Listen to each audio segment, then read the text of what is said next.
ഗോവയിലെ തിരക്കേറിയ ബീച്ചുകളിൽ നിന്ന് മാറി മനോഹരമായ കുന്നിൻ മുകളിൽ ചരിത്രം ഉറങ്ങിക്കിടക്കുന്ന ഒരിടമുണ്ട്. അതാണ് ചപ്പേറ കോട്ട. പലരും ഇതൊരു സിനിമാ ലൊക്കേഷൻ മാത്രമായി കാണുന്നുണ്ടെങ്കിലും ഈ മണ്ണിലെ ഓരോ കല്ലിനും നൂറ്റാണ്ടുകളുടെ യുദ്ധങ്ങളുടെയും അധിനിവേശങ്ങളുടെയും കഥ പറയാനുണ്ട്.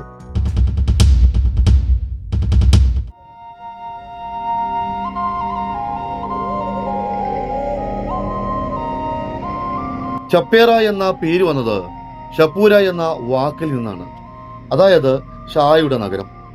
16-ാം നൂറ്റാണ്ടിൽ ബിജാപ്പൂർ സുൽത്താനായിരുന്ന ആദിൽ ഷയാണ് ഇവിടെ ആദ്യമായി ഒരു പ്രതിരോധ കോട്ട നിർമ്മിച്ചത്.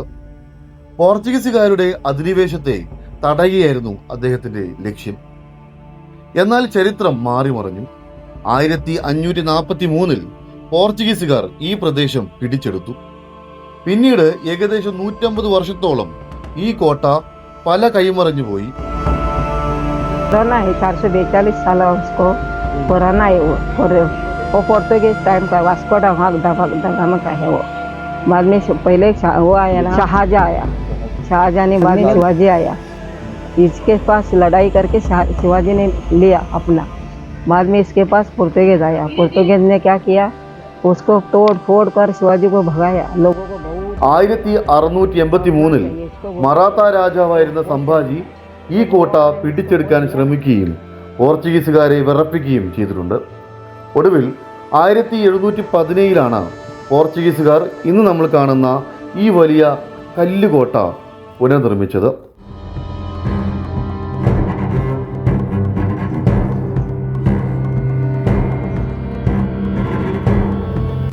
മിലിറ്ററി ആർക്കിടെക്ചറിന്റെ ഒരു മികച്ച ഉദാഹരണമാണിത്.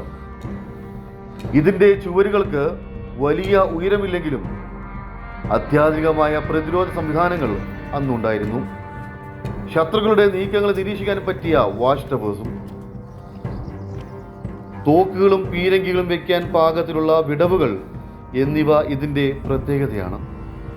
കോട്ടയുടെ ഉള്ളിൽ പണ്ടൊരു പള്ളിയും സൈനികർക്കുള്ള താമസ സ്ഥലവും ഉണ്ടായിരുന്നു.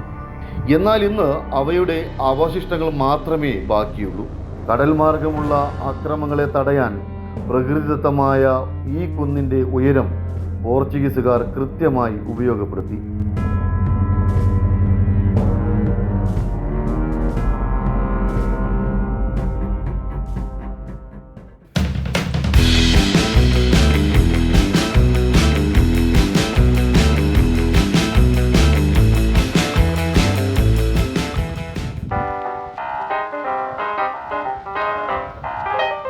ഇന്ന് ഈ കോട്ട സംരക്ഷിത സ്മാരകമാണ്. കാലപ്പഴക്കത്താൽ പല ഭാഗങ്ങളും തകർന്നെങ്കിലും ഇതിൻ്റെ വിസ്തൃതി നമ്മെ അത്ഭുതപ്പെടുത്തും. 2001-ൽ ദിൽ ചാഹത്താ ഹേ സിനിമ ഇറങ്ങിയതോടെയാണ് ഈ കോട്ടയ്ക്ക് യൂത്ത് അപ്പീൽ ലഭിച്ചത്.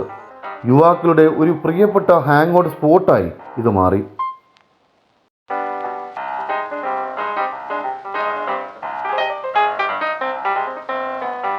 വടക്കൻ ഗോവയിലെ അഞ്ജന ബീച്ചിനടുത്തായാണ് ഈ കോട്ട സ്ഥിതി ചെയ്യുന്നത്. മുകളിലെത്തിയാൽ വാഗത്തോൾ ബീച്ചിൻ്റെയും ചെപ്പേറ നദി കടലിൽ ചേരുന്നതിൻ്റെയും വിസ്മയിപ്പിക്കുന്ന കാഴ്ച കാണാം. ഉച്ചയ്ക്ക് ശേഷം 4 മണിയോടെ ഇവിടെ എത്തുന്നതാണ് ഏറ്റവും നല്ലത്.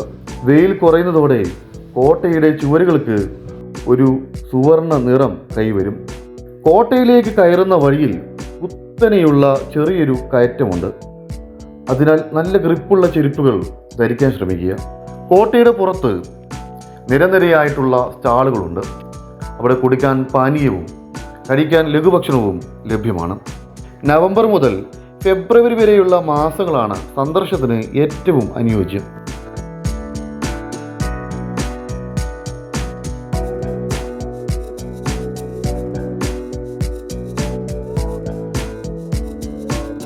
വെറുമൊരു കാഴ്ചകൾക്കപ്പുറം ഇന്ത്യയുടെയും പോർച്ചുഗീസുകാരുടെയും മറാത്ത സൈന്യത്തിൻ്റെയും വീര്യത്തിൻ്റെ കഥ ഉറങ്ങുന്ന മണ്ണാണിത്. ഗോവയിലെത്തിയാൽ ഈ ചരിത്ര സ്മാരകം തീർച്ചയായും സന്ദർശിക്കുക. എൻ്റെ ഈ വീഡിയോ ഇഷ്ടപ്പെട്ടാൽ ലൈക്ക് ചെയ്യുക, അതുപോലെ സബ്സ്ക്രൈബ് ചെയ്യുക, അതുപോലെ തന്നെ ഈ വീഡിയോ ഷെയർ ചെയ്യാനും ശ്രമിക്കുക. നന്ദി.